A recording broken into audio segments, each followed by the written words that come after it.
Bill Maher calls Biden's about-face on the border a disaster for Democrats. He's adopting Trump's policy.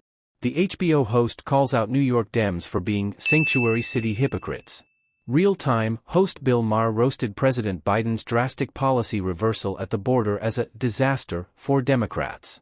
The Biden administration shocked the nation this week after Department of Homeland Security Secretary Alejandro Mayorkas cited an acute and immediate need to waive 26 federal laws, including the Clean Air Act, Safe Drinking Water Act and Endangered Species Act to begin new border wall construction in the Starr County area of the Rio Grande Valley sector. This breaks one of the president's biggest campaign promises of not adding any more border wall, a structure former President Donald Trump had long championed. During Friday night's panel discussion, Maher sounded the alarm. "I feel like this is a disaster for the Democrats," Maher began.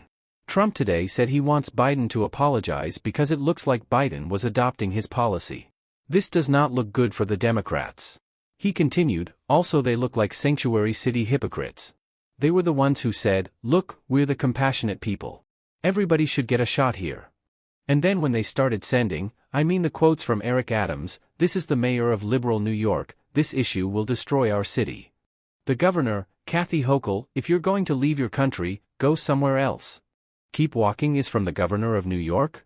They put out a flyer in New York City now, says, 'New York is one of the most expensive cities in the world. You are better off going to a more affordable city.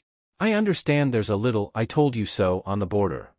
ABC News contributor Sarah Isker responded by telling Maher it's even worse than what he described since Democrats would accuse Texas of being racist for decrying the migrant crisis.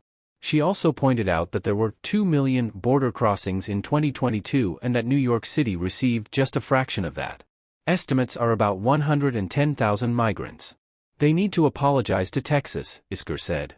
Reason magazine editor-at-large Matt Welch took New York City Mayor Eric Adams to task for his claim that his city is full. New York City has lost 500,000 residents in 4 years. New York City is not full. It is the shelters where they promise everyone that you have a right to, those are full and they're full of migrants right now. And so you have zero-sum contests for whatever resources are there, Welch said. Because of the way New York is governed, which is very badly, I say this as a resident of New York, then they're unable to absorb people. He continued, "We're talking about numbers that pale in comparison to numbers that were coming into this country in the 70s and 80s. The Mariel boat lift was 110,000 people in a week and a half or whatever it was. Miami survived. Not only that, but kind of thrive from it too, but we're not in a place right now where we have that same kind of capacity to deal with people. And it's a damn shame because it's the biggest crisis, the biggest refugee crisis in the history of the Western Hemisphere. 7 million people are an advertisement for why socialism doesn't work in Venezuela right now, and we need to come up with a bigger-hearted and smarter way of dealing with it, and right now our politics are incapable of coming up with it." Maher complained, "I feel like we can never do anything just in the middle. There's nothing between bomb Mexico and come one, come all."